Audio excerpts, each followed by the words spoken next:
Good morning all my dear students. जैसा कि आपको पता है कि हम पानी अमृत है नामक पाठ कर रहे थे पिछले क्लास में भी, जिसमें मैंने आपको बताया किस तरह से एक राजस्थानी दंपत्ति यानी कि पति पत्नी प्यास के कारण अपना प्राण त्याग देते हैं। और उसी के प्रकार मैंने आपको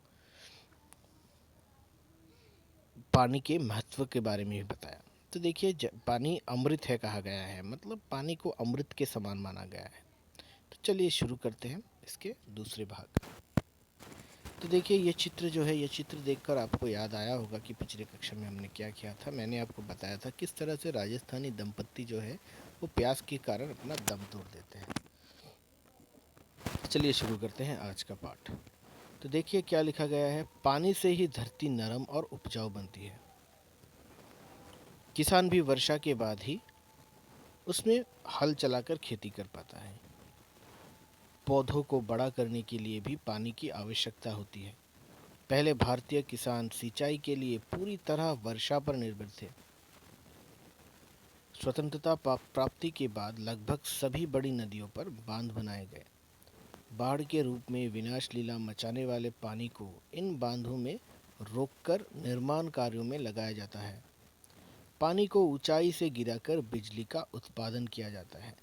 नहरें निकालकर पानी के बहाव की दिशा मोड़ दी जाती है। उन स्थानों पर पानी उपलब्ध करवाया जाता है जहां इसका घोर अभाव है। जैसे सतलुज नदी में नदी से इंदिरा गांधी नहर निकालकर राजस्थान की मरुभूमि को पानी दिया गया था। तो मैंने इस पैराग्राफ को आपको पिछली कक्षा में बताया था। तो इसमें यह लिखा है कि पहले किसान जो थे वो पूरी तरह वर्षा पर निर्भर थे अपनी खेती बाड़ी के लिए, लेकिन धीरे धीरे पानी की व्यवस्था हुई और बांध बनाए गए। और बांध का बहुत ज़्यादा उपयोग है। बांध से क्या होता है, जो बाढ़ की विनाशशीला है उस पर रोकथाम लगाई जाती है।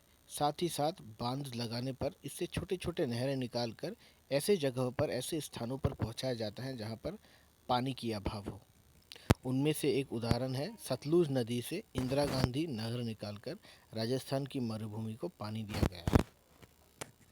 नेक्स्ट पैराग्राफ देखिए। पानी में जीवन देने की शक्ति है। किसमें जीवन देने की शक्ति है? पानी में। यद्यपि प्रकृति ने पानी के अक्षय भंडार हमें दिए हैं, फिर भी शुद्ध पानी अधिक मात्रा में उपलब्ध नहीं है। जैसे कि हम जानते हैं कि हमारे चारों तरफ पानी ही पानी है, समुद्र बहुत बड़े बड़े हैं, फिर भी शुद्ध पानी, ड्रिंकेबल वाटर, जिसे हम पी सकते हैं, इस्तेमाल कर सकते हैं, वो बहुत ही कम है।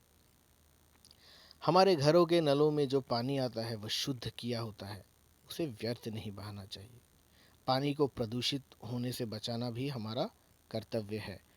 गाँव में अभी भी जिस कुएं से पीने का पानी लिया जाता है उसी कुएं के समान आसपास मल मूत्र त्यागने, कपड़े आदि धोने का कार्य भी किया जाता है। ऐसा करने से कुएं का पानी दूषित हो जाता है और दूषित पानी पीने से हैजा, टाइफाइड आदि रोग होने की संभावना बनी रहती है। तो हमें हमेशा पानी की इज्जत करनी चाहिए, क्योंकि जो शुद्ध पानी है वो हमारे पृथ्वी पर बहुत ही कम है।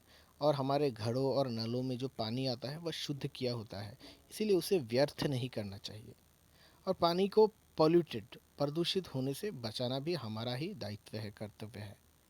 और गाँव में अभी भी जिस कुएं से पीने का पानी लिया जाता है उसी कुएं के आसपास लोग मल मूत्र त्यागते हैं, कपड़े धोते हैं। उससे क्या होता है, कुएं का पानी दूषित हो जाता है।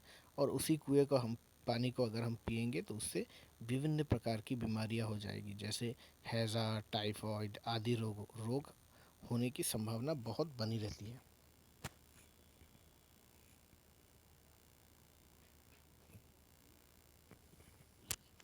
Next paragraph. पानी जीवन का सहारा है। तो जीवन का सहारा क्या है? पानी। और जीवित रहने के लिए जल का सुलभ होना यानी कि शुद्ध होना अनिवार्य है। इसीलिए प्राचीन सभ्यताओं का विकास किसी न किसी नदी के किनारे ही हुआ। खेतीबाड़ी, परिवहन, उद्योग, सबके लिए पानी की आवश्यकता होती है। इसीलिए हमें पानी रूपी संपदा को हमेशा सुरक्षित रखना चाहिए। जहाँ भी स्थान मिले पेड़ पौधे लगाए। वर्षा के होने में वन उपवन सहायक होते हैं, उनसे इस दिशा में बहुत सहायता मिल सकती है। तो देखिए यहाँ पर लिखा है कि पानी जीवन का सहारा है और पानी के बिना जीवन संभव ही नहीं है। जीवित रहने के लिए पानी का शुद्ध होना भी बहुत ज़रूरी है। इसीलिए यह हमारा दायित्व है कि पानी को हम शुद्ध रखें। जहाँ भी स्थान मिले पेड़ पौधे लगाना चाहिए। वर्षा के होने में वन उपवन बहुत ही सहायक होते हैं, इसलिए पेड़ पौधे हमें ज़्यादा से ज़्यादा लगाना चाहिए और उनसे इस दिशा में बहुत सहायता मिल सकती है। तो इसी के साथ मैं आज की कक्षा यहीं पर समाप्त करता हूँ। धन्यवाद।